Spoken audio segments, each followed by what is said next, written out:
Next up on the hog barn, we're gonna do a little upholstery work. Yep, stay tuned. Hey guys, welcome to the channel. Today we're gonna build us some interior stuff for the old 35. We already fabricated panels to go in, and today we're gonna take and glue some vinyl on them and get them fitted back in here. And we're going to do it without any exposed screws on our panels. So stick around, stay with us, and we're going to get her done. So what I have here is just bulk material I ordered online. It's gray because that's the seat and the carpet color inside of the old 35. And you can see it's just pre-pleated material. So if you want a really custom looking interior, this is probably not the way to go, but man, for somebody that doesn't have a sewing machine, this is a good way to get a pattern in there and get things done. And hey, you can spice this up and make it look great. So I'll show you. I already have the rear door done, and then I've got this panel on the inside done. And today we're going to take and we're going to do this panel on the inside and get it upholstered and ready to go. So let's get after it. All right, so what I did was I just took me a scrap piece of metal and I drilled holes. I just used a step drill bit basically and worked my way up until these plastic clips would stay in it. And these I had to modify them. They were made to twist into a door panel on probably like a 70s model GM product. So I used that. I drilled those holes so that this fits pretty tight. I mean, not like bending it to get it to go in, but it does fit tight and it's going to hold once it's in there. So now that we know what hole size we need for the finale, we can go back to our panel and we can drill those, coinciding size holes there.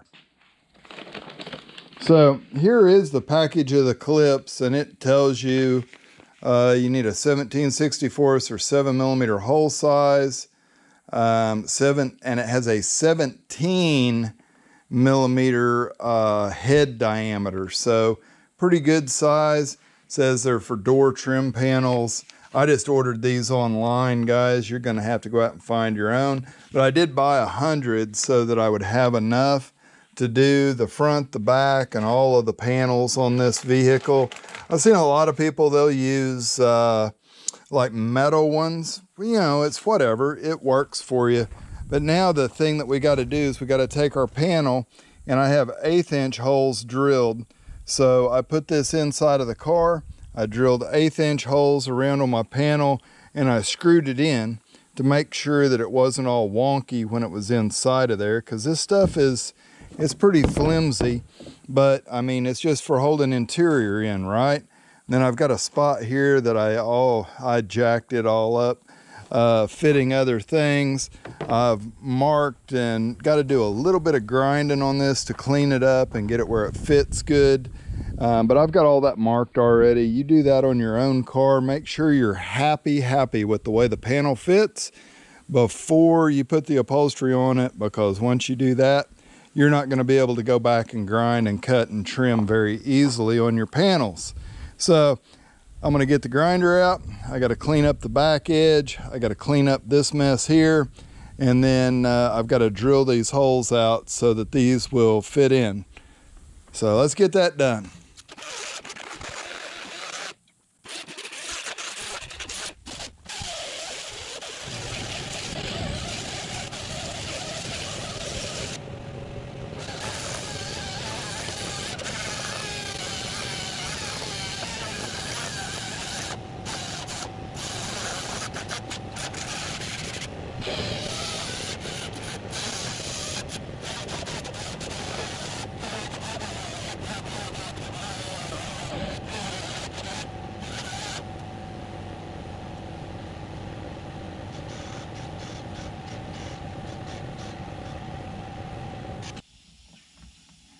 All right, so now we're in here, and all we got to do is take our 1/8 inch holes, open them up.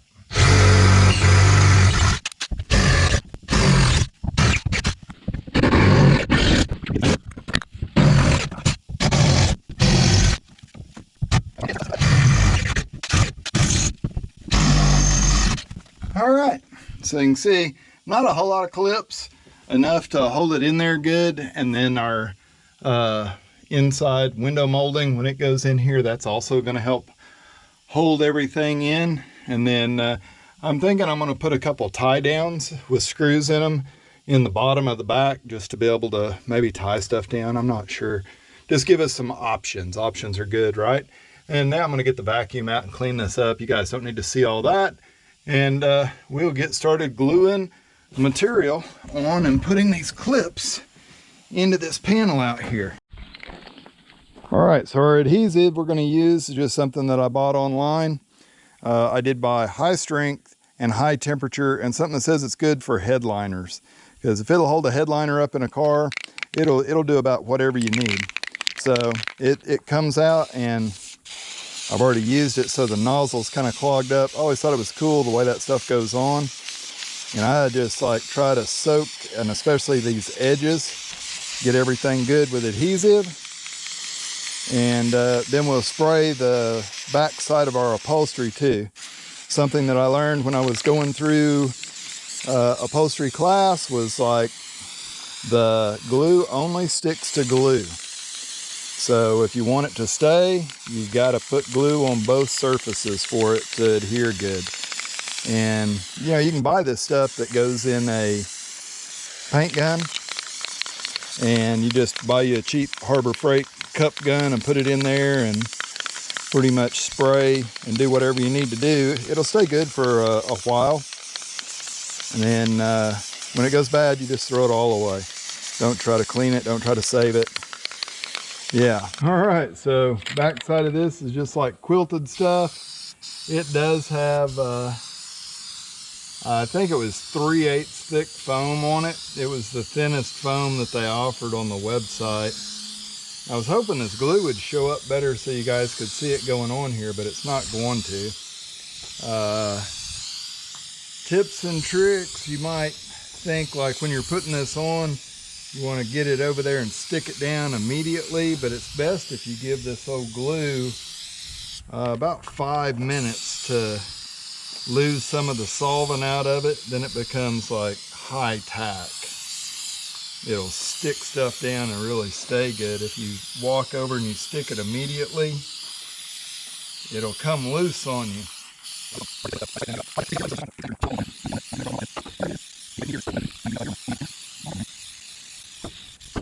Okay, it was like 10 seconds for you guys or less.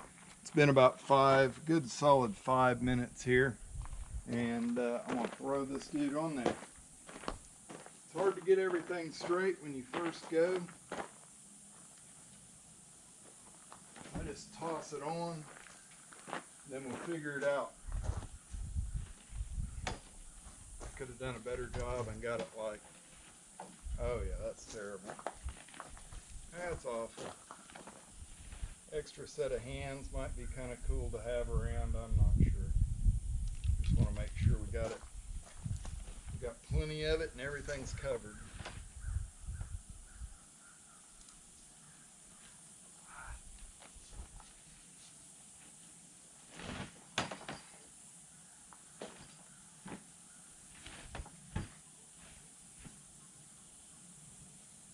That's plenty.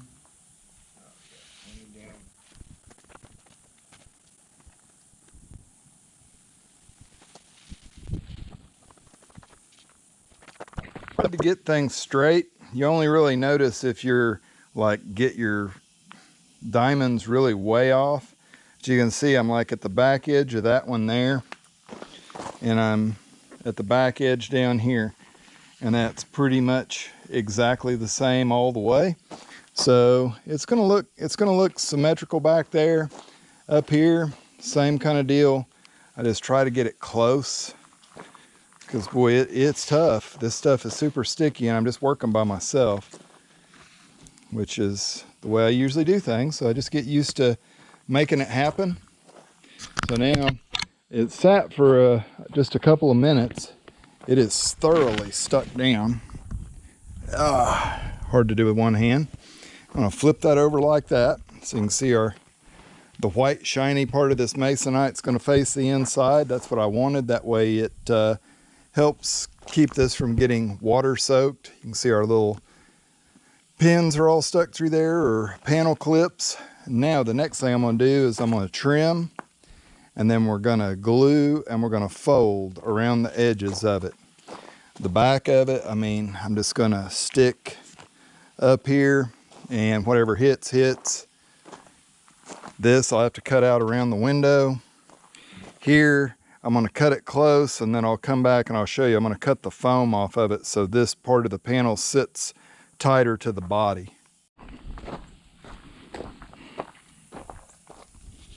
All right, so I just look at this and I kind of figure out what diamond I want to cut on, because I'm going to do it consistent all the way up through there. And just come in here and try not to have to cut it more than 5 times. You know what I mean? Just try to get her all going where she'll glue up good for us. There you go, little piece thrown off there.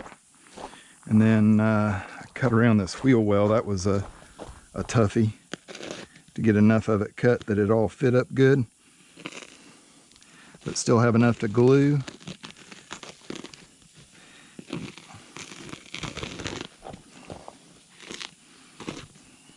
Come on, there we go. Keep cutting.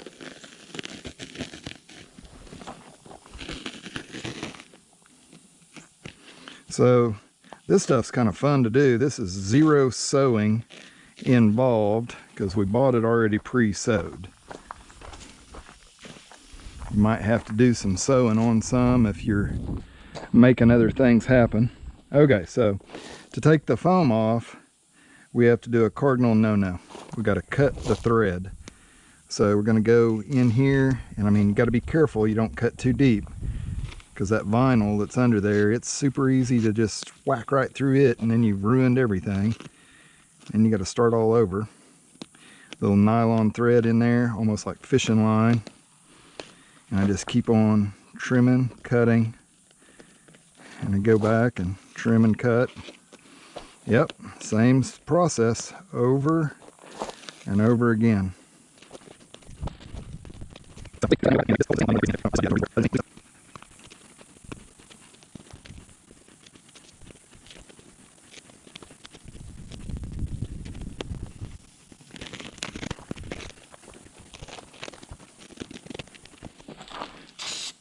All right, so now we're gonna glue these little edges down good.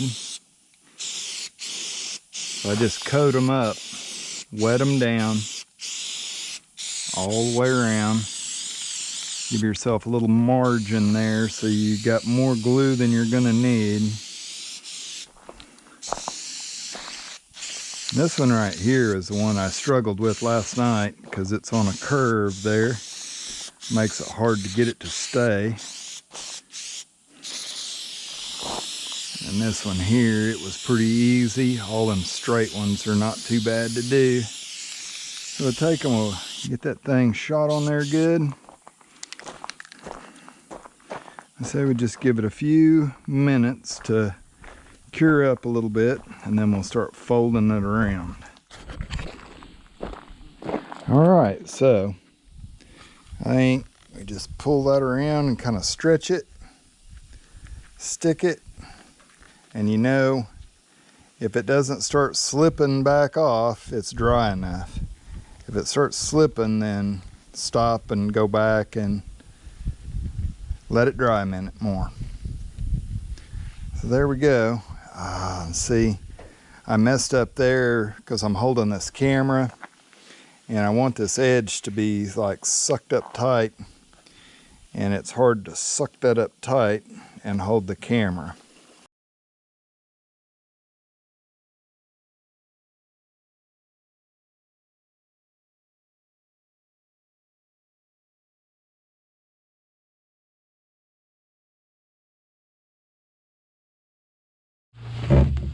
Help!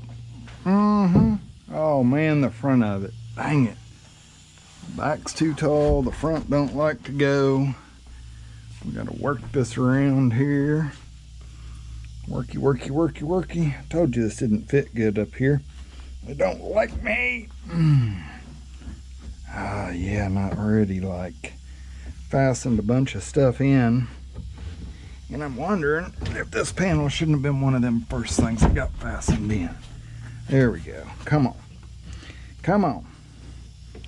Work for me, sucker. Yeah, that's unfortunate.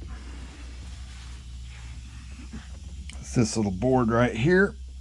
Well, I'll definitely say that liquid nails is some good stuff, man. It's got that joker poked in there hardcore. I just need it to walk. Boy, there we go. There we go. There we go. We're close now. We are close now. Good luck getting that back out, boys. That'll be tough on you. There's 2 clips on that end. Back here, it's going to be the same fight, fellas. It's like the saying, she was engineered for a good fit. Let's see what we can do here. It's like still kind of bound up a little bit. Back and forth we go. Come on now. You little turd. There it is. And up here, down here, there, down and over. Yep. A little bit. Oh, that one right there is off. That's tough because it's off in the middle of this thing where it's hard to get to. And I want them all in, you know, every one of them. Had to get something and poke those clips down. You guys see, I mean, hey, it kind of matches what's on the other side. All right, and you can see the garnish molding is back on this side. We still got to stick it in over here. They've been fitted a few times on there, so they're not too bad. And then, yeah, that's kind of how it all fits. I'm going to do carpet on these wheel wells, I think, and just kind of, I've got to put a board on this edge of it to get rid of this. I mean, we could foam or something and build it out, but I'm just going to take that and we're going to use some thin board, glue some carpet to it, and then we're going to tuck it back underneath here. I probably should have glued the carpet on those before I put the panels in. Matter of fact, I know I should have, but that's not the way it went down. So we got this, and we're going to be good with that. I mean, you can see panels went in there pretty straightforward, pretty simple. I should have ground this one back just a little bit more because it's still just a hair proud in here, but I don't have this garnish molding in yet. That might pull it in a little bit, and none of that'll show when the molding's on there. We can look at the other side and you can see how it is over there. So once the molding's in there properly, should not see any of the upholstery material, should just see that molding. One thing, if you're building one of these cars, I highly advise putting wood in around those areas. This has been a real pain to deal with the metal on there. I didn't know, I haven't ever built a 35 Chevy before, so that's just kind of the way I did it, and it is what we're dealing with. So I appreciate you guys watching my channel. I really appreciate all of the new subscribers. I appreciate old subscribers coming back. I appreciate just anybody that'll come in and hang out and watch with us. So give the video a thumbs up, leave me a comment, tell me what I did wrong or what I did right, and we'll catch you guys on the next one.